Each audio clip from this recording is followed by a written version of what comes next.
I punish the Christians for Islamic terror. Because I don't think it's Islamic terror that's taking place in the first place. I think we have to disabuse ourselves of that notion that this is a battle between Muslim and Jew, or that, constantly you heard after the October event was that Hamas, Hamas, Hamas. Even to this day, we hear it's Hamas, yes. Hamas, Hamas. What is Hamas? Hamas are people who have had their homes taken from them, who, if they live in Gaza, have not been basically been in an open air prison for certainly the last 20 years going on. Even when the Israelis withdrew from Gaza, they didn't leave open borders. There was no freedom for people in Gaza to develop their economy. If I know people who wanted to try to go to school in America and couldn't get out of Gaza, had a Fulbright scholarship and weren't able to leave. I mean, couldn't get out. Israel didn't give them permission. So what kind of freedom is that? If you live in Gaza. They couldn't even fly out? No. And their airport had been bombed in 2000 and early on. 2000, there was an airport built soon after the Oslo Accords, but Israel has intervened many times in Gaza and little by little destroyed. When I first went there in 2002, after the second intifada started, I remember saying to my mother back home, this is genocide, even that genocide by Chinese water torture. But now we're seeing genocide on steroids. You're American, I should say. Yes, I'm born in America. Yeah, lived in America. And so getting back to Hamas, so also the school I was at has 350 girls. It's in a town that's 98% Muslim. Though it has roots, it's the roots of where Bethany, where on our school grounds is a stone from the 6th century. This is where Christ met Martha at the resurrection. So we're talking about, and it's the road leading, there's still part of the road that existed when Christ walked during that time and would have seen Lazarus and Martha and Mary. Lazarus's tomb is down the road, right? And so permeated even with Palestinian Muslim culture is the sense that Christians lived here and they recognize Jesus as a prophet. So they respect him I'm not saying that everything is perfect. You can't have divisions between, just like even with Christians. Some Christians might think we should have, allow politics to be in the church or legislate Christian morality. And others would think totally different. So you can have sort of differences of opinion, if you will, and we can all live with each other between that. So with Muslim and Christian, they can have their differences, but overall the Palestinian culture is infused with both there. So you were a nun in a majority Muslim town, a Christian nun. Yep. In your habit, I assume. Mm-hmm. And which also was to an advantage because pious Muslims are not jihadists, the ones that I know. I'm not saying other parts of the world that may be the case, but in Palestine, it's simply not the case, or Syria or Lebanon or Iraq. The Muslims that for the most part are, they've all grown up together, the Christians and the Muslims. And, there's a certain amount of commonality and respect. And so being dressed like this was just like many of the women there, right? So they kind of respected that. There's the same sort of conservative culture. There's the same sort of idea that we're both have some same basic values of compassion for our neighbor, of taking care of our families, and trying to live. They have their form of fasting and almsgiving, and it's actually very important to them. And I think the best parts of Islam come from its development from Christian ideas that Muhammad came to know. I'm sure of that.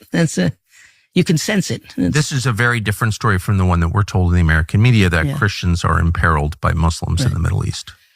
They are not imperiled by Muslims in Palestine. That is an absolute fact.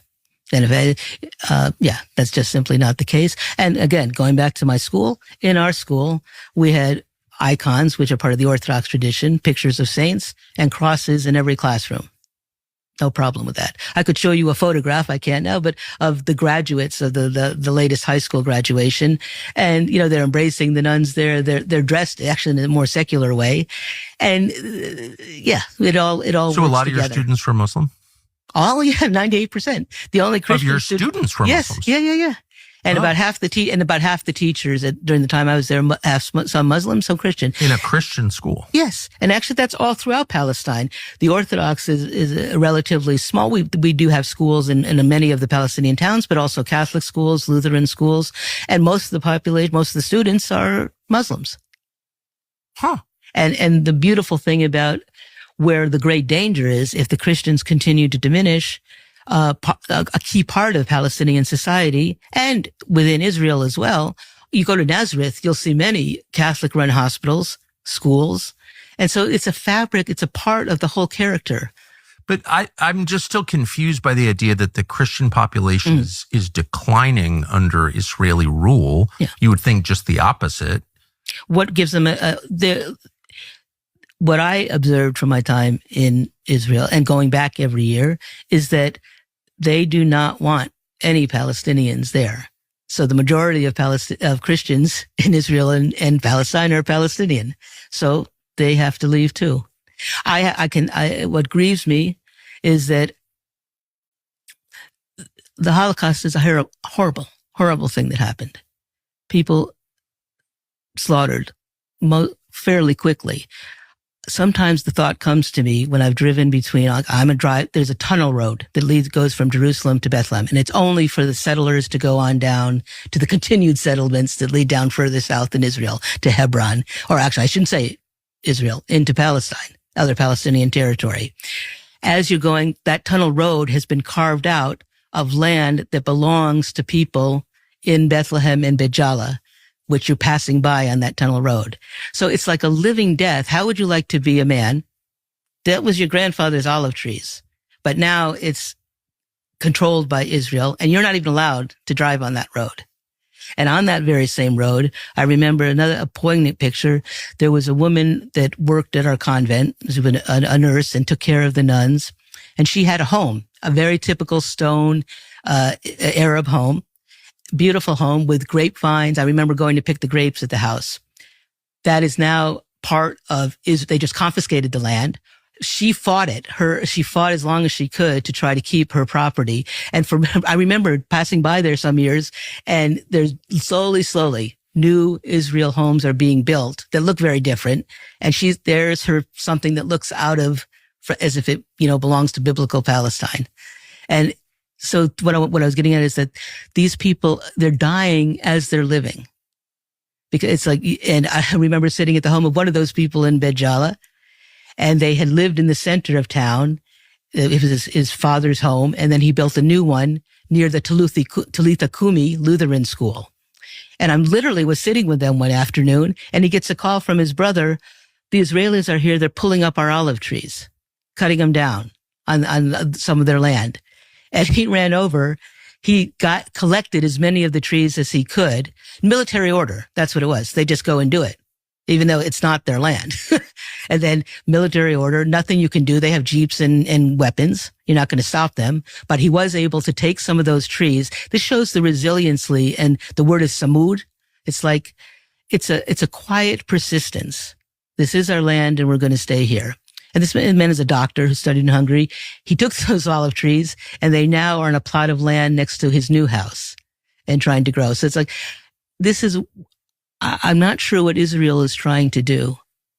I mean, it's horrific what's going on in Gaza. And what is very concerning to me, and why I'm grateful to be on your show, is that what is going to happen, the people that I know in the West Bank, Christian and Muslim, it's not said, but it's like, we're next. That what they've done to Gaza is going to come to us, because who's going to stop them? Already in the northern parts where the UNRWA, the refugee camps were, I was there in September. They had already been making raids. I was in the center of Jenin, right in front of the Catholic Church. They had bulldozed the middle of the road and broken the water pipes. No bullet holes. I lived in 2002 during the Intifada in Bethlehem. The whole city was full of bullet holes. So there hadn't been any confrontations, but they were still bulldozing and doing what they wanted to do to wreck the infrastructure, to make it harder for people to go to work up there. But now, in the last 8 months, they've cleared out at least 15,000 people in Tulkarm and Jenin in the northern part.